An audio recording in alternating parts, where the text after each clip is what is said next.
धर्मेंद्र कुमार का, पूर्व अध्यक्ष हैं भारतीय प्रतिस्पर्धा आयोग के, और साथ ही हम वेलकम करेंगे एसटी सक्सेना साहब का, फॉर्मर डायरेक्टर फाइनेंस बीएसएनएल। आप दोनों का स्वागत है। धर्मेंद्र जी, आपसे शुरू करेंगे। क्या है ये नेट न्यूट्रलिटी और क्या असर पड़ सकता है इसका आम व्यक्ति के जीवन पर? सबसे पहले तो मैं आपको ये स्पष्ट करना चाहूँगा कि नेट न्यूट्रलिटी का तात्पर्य ये है कि जो नेटवर्क्स हैं, इंटरनेट, ये सभी को सामान्य रूप से बराबरी के साथ में उपलब्ध हो और उसके ऊपर जितनी एप्लीकेशंस हैं बिना किसी प्रायोरिटाइजेशन के, बिना किसी प्रेफरेंस के, पक्षपात के, सबके लिए बराबर हों। और आज ऐसा हो रहा है जी, तकरीबन मैं कहूँगा। और इस टर्म की कॉइन जो किया था, इसको कोलंबिया यूनिवर्सिटी के एक प्रोफेसर टिम वू हैं, उन्होंने कॉइन किया था। देखिए, ऐसा है कि इंटरनेट आज के माध्यम में, आज के युग में, जैसा आपने कहा, बहुत ही महत्वपूर्ण हो गया है और जीवन का अभिन्न अंग बन चुका है।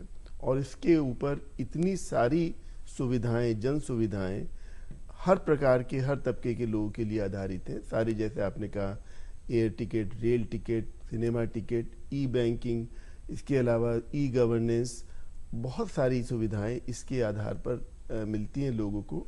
तो ये ज़रूरी है कि ये सबको एक समान रूप से मिलती रहें।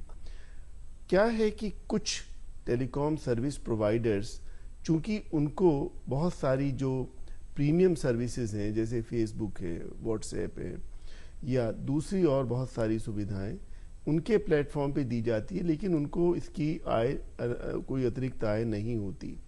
तो उनको लगता है कि उनको भी नेटवर्क के एक्सपेंशन के लिए रिसोर्सेज चाहिए, तो वो उनके साथ में कुछ लोग सोचते हैं कि ये कोई टाई अप कर लें जिसमें कि वो लोग इनको पे करें, लेकिन कंज्यूमर्स को ये फ्रीली मिलता रहे। उसमें दिक्कत क्या है कि वो लोग जब इनको पे करते हैं तो उनको ये प्रिफर्ड ट्रीटमेंट देते हैं। मैं बहुत ही क्रूड एग्जाम्पल आपको दूं जी, कि अगर मान लीजिए दिल्ली से जयपुर जाने वाली सड़क, मान लीजिए 60 फीट की है, हाईवे है, आजकल डिजिटल हाईवे की बात कर रहे हैं आप, उसके अंदर अगर आप कहें कि जी 45 फीट रिजर्व है, मर्सिडीज, BMW, पोर्श, लंबागिनी, ये सब चीज़ों के लिए रिजर्व है, और बाकी 15 फीट जो है उस पर बाकी सब चल सकते हैं। आप अंदाज़ा लगा सकते हैं कि इसमें क्या होगा। तो इस प्रकार का कोई प्रेफरेंस, प्रायोरिटाइजेशन, ऐसी कोई बात ना हो, किसी दूसरे को स्लो ना करने की कोशिश की जाए, सबके लिए बराबरी का हो। तो इसके अंदर FTC, जो अमेरिका की जो फेडरल कम्युनिकेशन FCC है, उन्होंने 26 फरवरी 2015 को इसके ऊपर निकाला था अपने ऑर्डर, जिसके अंदर लिखा था कि कोई भी इंटरनेट सर्विस प्रोवाइडर इसमें इस प्रकार का पक्षपात नहीं कर सकेगा, और ना तो वो किसी को ब्लॉक कर सकेगा, ना किसी को प्रेफरेंस दे सकेगा, ना किसी को थ्रॉटल कर सकेगा, जिसमें कि स्लो करना है, किसी को कोई डिग्रेड करना है, वो सब नहीं, सबको बराबर दिया जाएगा। बिल्कुल। तो अगर हम सभी उस पक्ष में हैं सक्सेना साहब कि सबको बराबर एक्सेस हो, डिस्क्रिमिनेशन ना हो, यानी ये बहुत स्वाभाविक है that we all are for net neutrality. तो नेट न्यूट्रलिटी की अगेंस्ट उसके पीछे क्या विचार हो सकता है? उसमें देखिए, एक मैं, जैसे धर्मेंद्र कुमार जी ने बहुत विस्तार से और बहुत अच्छा बताया, मुझे बताने को कुछ बचता नहीं, लेकिन मैं प्रयत्न करूंगा कुछ और बताने के बारे में। एक तो ये कि हमारे देश में गरीबी रही, विकासोन्मुख देश रहा है, बहुत सी कठिनाइयाँ रही हैं, लेकिन जो हमारे समाज की एक सबसे बड़ी बात रही कि हमने अपने को टेक्नोलॉजी पे आधारित किया। तो हमारे देश में 2-3 चीज़ें देखने को मिली जो बहुत अच्छी मिली हैं, जिसने दूरसंचार ने जैसे जो क्रांति लाई, आम आदमी की ज़िंदगी को बदल दिया। इंटरनेट ने आम आदमी की ज़िंदगी को बदल दिया, जैसे आप सब जानते हैं, बहुत ज़्यादा एक क्रांतिकारी परिवर्तन ला दिया। बेशक। और देश के अंदर एक मूलभूत सोच पैदा हुई जो शायद बहुत कम देशों में होगी, कि रोटी, कपड़ा और ब्रॉडबैंड की बात हो रही है। 3 बातों का नारा दिया गया, रोटी, कपड़ा और इंटरनेट। तो अब जब ऐसी बात हो रही है तो हमें ये सोचना पड़ेगा कि आम आदमी को इंटरनेट मुहैया कराया जाए। इंटरनेट भी रोटी कपड़ा की तरह मौलिक अधिकार है, बहुत बहुत महत्वपूर्ण हो गया है उसके लिए। अब उसको रेलवे का टिकट अगर लेना है और उस टिकट को लेने अपने गाँव से उसको 2 दिन की यात्रा करनी पड़े रिजर्वेशन के लिए, तो वो अच्छा नहीं है। या वो अपना, अब ऐसा हो गया है कि जो विस्थापित मजदूर जो शहरों में काम कर रहे हैं, जिनको दिहाड़ी मिल रही है, वो अपना पैसा अब जो है फंड ट्रांसफर से भेजते हैं। तो मुझे बड़ा सुखद अनुभव होता है जब मैं देखता हूँ कि आज का जो आम आदमी है, जो बहुत ही सर्वहारा जिसको कहते हैं आप लोग, वो इन टेक्नोलॉजी को बहुत अच्छी तरह से उपयोग करते हैं। धनेंद्र जी, ये तो बहुत अच्छी बात है टेक्नोलॉजी का उपयोग हो। आपने जो हाईवे का एग्जांपल दिया था, अगर हाईवे में से गाड़ी चलती है तो हाईवे बनाने वाला टोल टैक्स भी तो लेगा। क्या हम नेट न्यूट्रलिटी को उस संदर्भ में भी देख सकते हैं? जी, मैं एक जो आपने अभी सवाल पूछा था उसी को मैं ज़रा सा और एक्सप्लेन कर दूं। आपने कहा कि नेट न्यूट्रलिटी के विरुद्ध क्या आर्ग्यूमेंट हो सकते हैं, और इसको थोड़ा सा ज़रा समझाने की कोशिश करूंगा। वो तो मैंने क्रूड एग्जाम्पल दी थी, वो एकदम इसको इस पर लागू नहीं होती। क्रूड एग्जाम्पल एक और भी हो सकती है। अगर मान लीजिए internet service provider Airtel, Vodafone, idea, ये मान लीजिए थ्योरेटिकली एक ये शुरू कर दें कि आप कौन हैं, आपने किसको कॉल किया है, इसके आधार के ऊपर अलग अलग टैरिफ हो जाए। किसी में आपका 10 पैसे, किसी में 50 पैसे, किसी में 1 रुपया है। ये तो नहीं हो सकता है ना। जब इंटरनेट बना, इसको हम पाइप बोलते हैं, तो उसके अंदर ये टेक्निकल क्षमता नहीं एनविसेज की गई थी कि वो बाइट्स जो इसमें जाती हैं उनको रिकग्नाइज कर सके। तो डम एक किस्म का ये होता था। अगर अब टेक्नोलॉजिकल एडवांसमेंट से उसको ये क्षमता आ गई है, तो उस क्षमता का एक तरीके से दुरुपयोग है। अगर हम ये कहें कि इस प्रकार की सोशल नेटवर्किंग की ये वाली साइट ये ऐसे इसको कर दें, इसको ना कर दें, इसके विरुद्ध जो आर्ग्यूमेंट हो सकता है कई हैं। एक तो ये हो सकता है थ्योरेटिकली कि देखिए, आप टोल फ्री कॉलिंग जब आप करते हैं 1-800 वगैरह वगैरह, इसके अंदर भी आप तो कुछ देते नहीं है, तो फ्री है। और दूसरी तरफ जब मिलता है तो वो उसके लिए फ्री है, मतलब उसको पे करना पड़ता है। वो आप तो अपना बिजनेस बढ़ाने के लिए करते हैं। तो अगर ये फेसबुक, व्हाट्सएप या ये दूसरी जो ये एप्लीकेशंस हैं, ये अपना बिजनेस बढ़ाने के लिए पे कर रहे हैं, तो इसमें क्या बुराई है। लेकिन इसके विरुद्ध दूसरा भी एक आर्ग्यूमेंट है। एक आर्ग्यूमेंट ये है कि भाई जिनके डीप पॉकेट्स हैं, जिनके पास करोड़ों अरबों रुपए हैं, उन्होंने तो इस प्रकार ये देखिए प्रीमियम एप्लीकेशन अपनी सर्विस के लिए एक प्रेफरेंशियल ट्रीटमेंट ले लिया। लेकिन आज के यंगस्टर्स मान लीजिए नई नई एप्स बना रहे हैं और उन नई एप्स को वो डालना चाहते हैं इंटरनेट सर्विस मतलब जो ये टेलीकॉम सर्विस प्रोवाइडर्स के उस पर माध्यम में, तो वो तो पे नहीं कर पाएंगे, तो उनको बहुत ही लोअर ट्रीटमेंट मिलेगा, वो तो आगे जा ही नहीं पाएंगे। या ये जो दूसरी टेलीकॉम कंपनीज जिनको कि लोग अप्रोच नहीं करेंगे और उनको रेवेन्यू नहीं मिलेगा, वो रह जाएंगे सारे। तो एक कंपटीशन का भी एंगल आ जाता है, कंपटीशन कमीशन का भी एंगल आ जाता है कि क्या ये अब्यूज ऑफ डोमिनेंस में तो नहीं आता, क्या ये एंटी कॉम्पिटिटिव एग्रीमेंट में तो नहीं आता। तो एफटीसी ने जो किया है, ये सारी बातों को सोच विचार के, एफसीसी ने जो किया है अमेरिका में, सीसीआई भी देख सकता है, वो वेट कर रहा है कि रेगुलेशन ट्राई की जा रही हो तो हम देखें। भारत सरकार ने, टेलीकॉम मंत्रालय ने इसके ऊपर एक कमेटी गठित की है कि रिटायर्ड मेंबर है AK भार्गव, उनकी अध्यक्षता में 31 मई तक एक्सपेक्टेड है। और मंत्री जी ने इसके ऊपर जो स्टेटमेंट दिया है पार्लियामेंट में भी, वो नेट न्यूट्रलिटी के पक्ष में है। जी बिल्कुल। तो आपको बोथ प्रॉज एंड कॉन्स देखते हुए तब इसके ऊपर विचार करना। सक्सेना साहब, ट्राई का जो टेलीकॉम रेगुलेटरी अथॉरिटी है ना, पहले मैं उसमें थोड़ा सा जो बताया कुमार जी ने, उसमें थोड़ा सा एक इनपुट देना चाहूँगा कि जो इंटरनेट है, जो जिस पर सवारी कर रहा है, वो तो आम दूर संचार सुविधा देने वाली कंपनियों के नेटवर्क पर चल रहा है। अब कठिनाई ये हो गई कि उनका जो राजस्व था, रेवेन्यू, बहुत तेजी से घट रहा है। मैं एक उदाहरण आपको ये दूंगा कि इंटरनेशनल कॉल, जो अंतर्राष्ट्रीय कॉल होती थी, उस पर बहुत अच्छा पैसा मिलता था कंपनियों को, लेकिन अब आप जानते हैं कि व्हाट्सएप, स्काइप वगैरह पे उनको कुछ भी पैसा नहीं मिलता है। तो पिछले 2 साल में वो जो राजस्व था वो घट के करीब पहले का 30% रह गया, मतलब 70% राजस्व चला गया। टेलीकॉम कंपनी का जो इंटरनेट सर्विस प्रोवाइडर भी हैं, जो इंटरनेट सर्विस को दे रहे हैं, जिनके ऊपर कोई भी ले सकता है, उनसे बैंडविड्थ और दे सकता है, तो उनका एक वास्तव में एक बहुत कठिन एक फेज है या एक पहलू है जिसपे कुछ विचार तो करना पड़ेगा। तो उनके एंगल से वो अगेंस्ट है नेट न्यूट्रलिटी, वो जो है थोड़ा सा उसका बात कर रहे हैं, उसका हल निकालना पड़ेगा। तो कहीं ना कहीं कुछ सोचना पड़ेगा। आप जो TRI की बात कर रहे थे, TRI ने एक अभी कंसल्टेशन पेपर निकाला है जिसमें उन्होंने लोगों से सुझाव मांगे हैं कि नेट न्यूट्रलिटी पर क्या करना चाहिए। और जो FCC ने जो किया फरवरी में, जो उन्होंने ये बताया कि भाई नेट न्यूट्रलिटी होनी चाहिए अमेरिका में भी, और प्रेसिडेंट ओबामा ने भी कहा, उस पर काफ़ी वहाँ पर डिबेट हुई है। टिम वू जिन्होंने किताब लिखी थी हु ओन्स द इंटरनेट, और उन्होंने नेट न्यूट्रलिटी की परिभाषा भी दी। उन्होंने भी कहा है।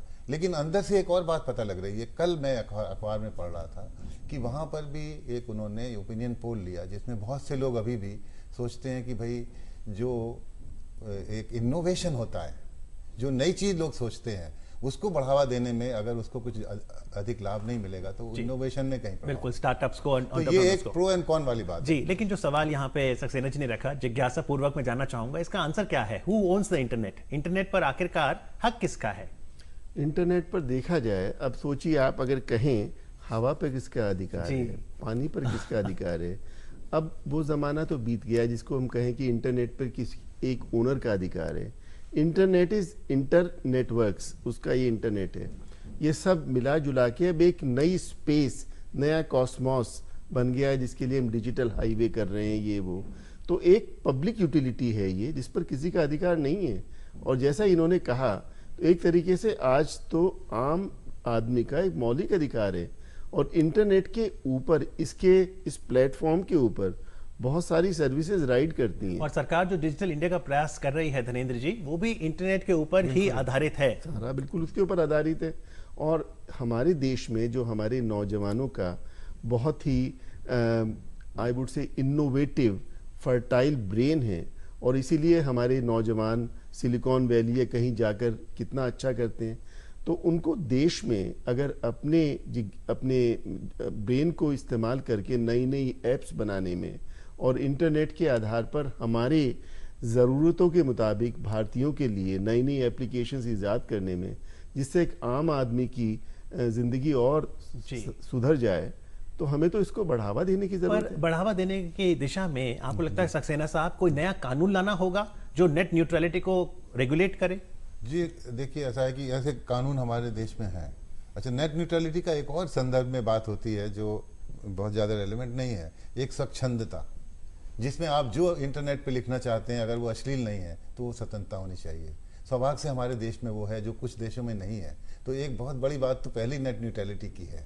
और नेट न्यूट्रलिटी कोई एक नया कंसेप्ट नहीं है, ये उस समय से जब टेलीफोन सुविधाएं थी कि आप अपने टेलीफोन से कहीं भी किसी को भी कॉल कर सकते थे। ऐसे ही नेट न्यूट्रलिटी का मतलब है आप अपने इंटरनेट से कहीं भी किसी को भी कॉल कर लें और कोई रुकावट नहीं। तो बाहर के देशों की अगर बात करें, अमेरिका, यूरोप, उन्होंने भी कोई कानून सबसे बड़ी, जैसा बताया धनेंद्र कुमार जी ने, कि उसको कोई ओन नहीं करता इंटरनेट को, ये हर लोगों ने मिलकर बनाया हुआ है, इंटरकनेक्टेड है, तो इसलिए कोई रेगुलेशन उस पर लग नहीं पाता है। जी। केवल कुछ देशों में जहां की वेबसाइट को ब्लॉक कर दिया गया, मैं उन देशों के नाम नहीं लेना चाहूंगा, आपको पता है कई जगह पर इसमें काफी ज्यादा एक मुख्य तौर पे स्वच्छंदता रखी गई है, पूरी स्वच्छंदता है, उसमें कहीं कोई रुकावट का प्रावधान है नहीं। लेकिन एक बात मैं यहाँ कह दूं, अश्लीलता को रोकते हैं। 26 फरवरी 2015 का जो FCC का ऑर्डर है, उसमें ये क्लियरली लिखा हुआ है कि जो लीगली परमिसिबल वो तो कंटेंट जो है उसके ऊपर ये फ्री इंटरनेट लागू है, ओपन इंटरनेट लागू है।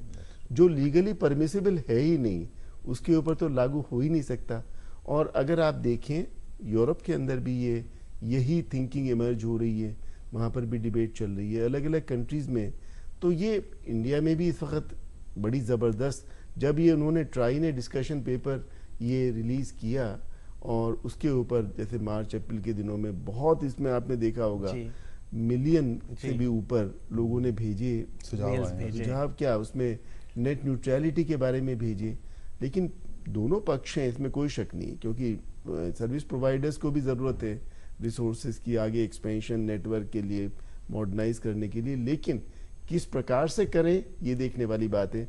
और अगर जो उसका उलट है नेट न्यूट्रलिटी का, जो कुछ लोगों ने करने की कोशिश की, रिलायंस वालों का कुछ हुआ, फिर एयरटेल वालों का एयरटेल फ्री हो गया, बीच में यूनिनॉर का था, कुछ लोगों ने जो करने की कोशिश की, उसका अगर आप एग्जामिन करें कि अगर सब लोग ऐसे करें तो क्या कंपटीशन कमीशन उसको देखे?